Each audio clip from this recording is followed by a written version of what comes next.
of man's personal dilemma over the moral action. Caesar, an able general and a conqueror, returns to Rome victorious.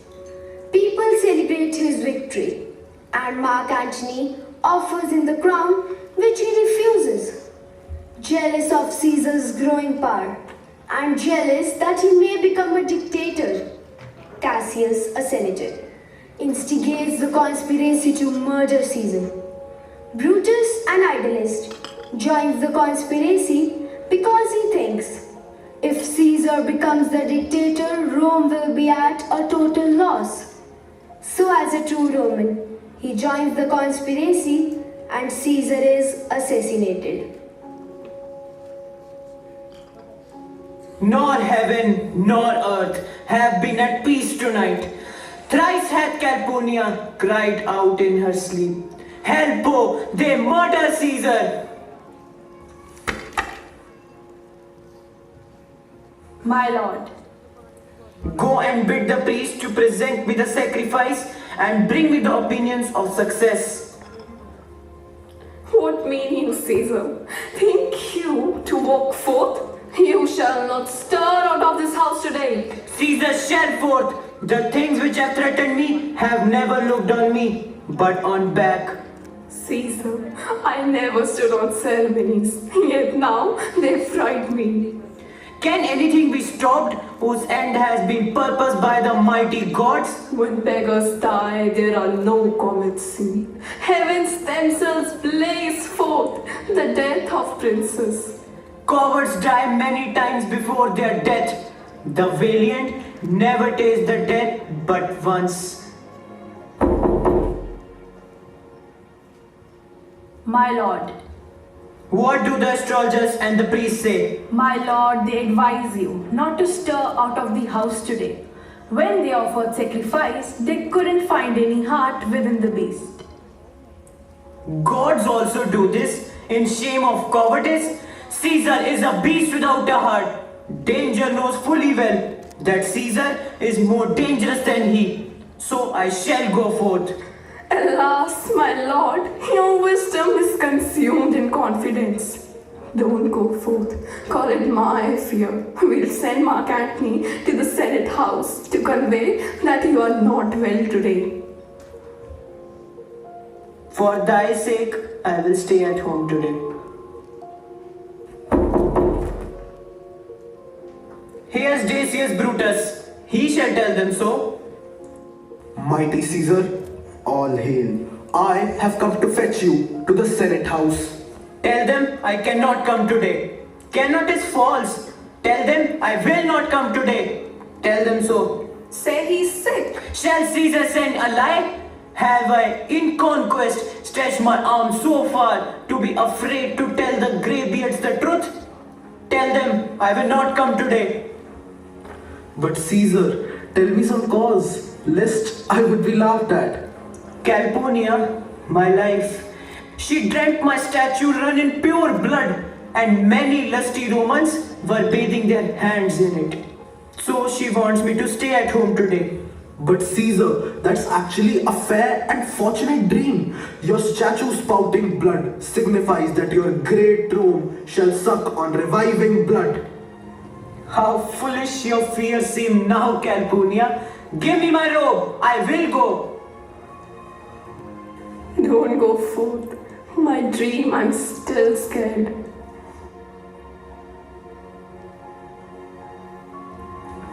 Caesar, along with Brutus and other conspirators, reaches before the Senate House. There they attack him one by one. And finally, Brutus stabs him. Et tu, brute. All the conspirators run to different directions to announce that Caesar, the tyranny, is dead.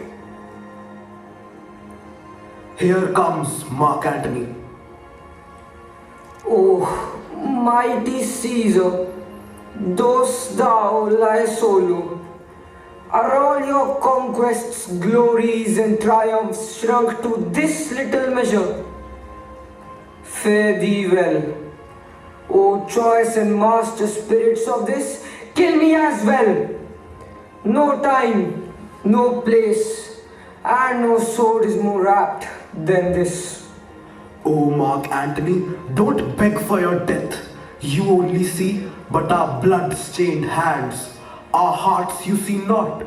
They are full of pity for the general wrong of Rome. The hearts of our brothers temper do take you in with love and reverence. Your voice shall be as strong as any man's in the disposing of new honors. My credit now stands on such slippery ground that I did love thee, Caesar. Oh, it's true. If your spirit look upon us now, shall it not grieve you more than your death to see your Antony making peace with your foes? I blame you not for praising Caesar so, but what compact mean you to have with us? Will you be paid in number of our friends, or shall we on and not depend on you? Friends, I am with you all and of you all, upon this hope that you shall give me reasons why and wherein Caesar was dangerous. Our reasons are so full of good regard. That is you, Mark Antony, and the son of Caesar. You should be satisfied. That's all I want. And moreover, I seek permission to produce his body to the marketplace, and as becomes a friend, speak in the order of his funeral. You shall, Mark Antony. You don't know what have you done. Do not consent. No, you have much people may be moved by that which he will utter. But I will go to the pulpit first and show them the reason of Caesar's death and say that Antony speaks with our permission. Mark Antony, take your Caesar's body, but you shall not in your funeral speech blame us for his death. You can speak any good you can devise about him and say you do it with our permission. Oh, pardon me, thou bleeding piece of earth, that I am meek and gentle with these butchers. To beg the voice and utterance of my tongue, domestic fury and fierce civil strife shall cumber all the parts of Italy. Blood and destruction shall be so in use, and Caesar's spirit, raging for revenge with Ate by his side, come hot from hell, shall in these confines with the monarch's voice cry havoc and let slip the dogs of war, that this foul deed shall smell above the earth. Take Caesar's body to the marketplace. There Brutus, Cassius, and citizens are present. There as decided, Brutus speaks first to inform the public that whatever Antony is going to speak today is with their permission, and they assassinated Caesar as he had become overambitious. Here comes Caesar's corpse, mourned by Mark Antony. Good countrymen, let me depart alone, and for my sake, stay here with Mark Antony. Do grace Caesar's body and grace his speech, which Mark Antony is allowed to make with our permission. Gentle Romans, Let us listen to him. Our dear Brutus also said so. friends, Romans, countrymen, lend me your ears. I have come to bury Caesar, not to praise him. The noble Brutus has told you Caesar was ambitious. If it was so, it was a grievous fault, and grievously has Caesar answered it. Here, with the permission of Brutus, for Brutus is an honorable man, come I to speak in Caesar's funeral. He was my friend, faithful and just. But Brutus says he was ambitious, and Brutus is an honorable man. He has brought many captives home to Rome. When the poor cried, Caesar has wept, Ambition should be made of sterner stuff. Yet Brutus says he was ambitious. And Brutus is an honorable man. You all did see that on the Lupercal, I thrice presented him a kingly crown, which he did thrice refuse. Was this ambition? Yet Brutus says Caesar was ambitious, and sure, he is an honorable man. You all loved him once. Then what stops you to mourn for him? Oh, judgment, thou art fled to brutish hearts. My heart is there in the coffin with Caesar, and I must pause till it comes back to me. I think there's reason in his sayings. Caesar has a great wrong. Mark his words. No crown. He was not ambitious. We will avenge Caesar's death. Yes, we will. Friends, you know Brutus and Cassius are honorable men, and I will not do them wrong. But here's a parchment. It's his will, which I don't mean to read. If you come to know what Caesar has given you all, you will beg even one hair of his for memory. Read the will! Read the will! You will compel me then to read the will. Then make a ring about the corpse of Caesar. Here's the will. To every Roman citizen he gives 75 drachmas. Most noble Caesar, we will avenge his death. He has left you all his walks, his private arbors and newly planted orchards. He has left them all for you and to your eyes forever. Here was a Caesar. When comes another? Never, never. Come, come. We'll burn his body in the holy place. Go, fetch fire. Plug down benches. Plug down forms, windows, anything. Now let it work. Mischief, thou art afoot. Take thou what course thou will.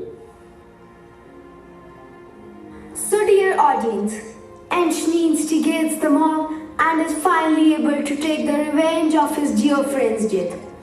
As the mob turned furious and set the houses of the conspirators on fire, armies of Mark Antony and Julius Caesar's son Octavius Caesar attack Brutus and Cassius.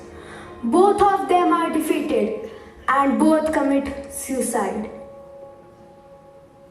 Now I take this opportunity to introduce you to the characters of the play. We have Aryan Madan as Julius Caesar, Manishka Vig as Calpurnia,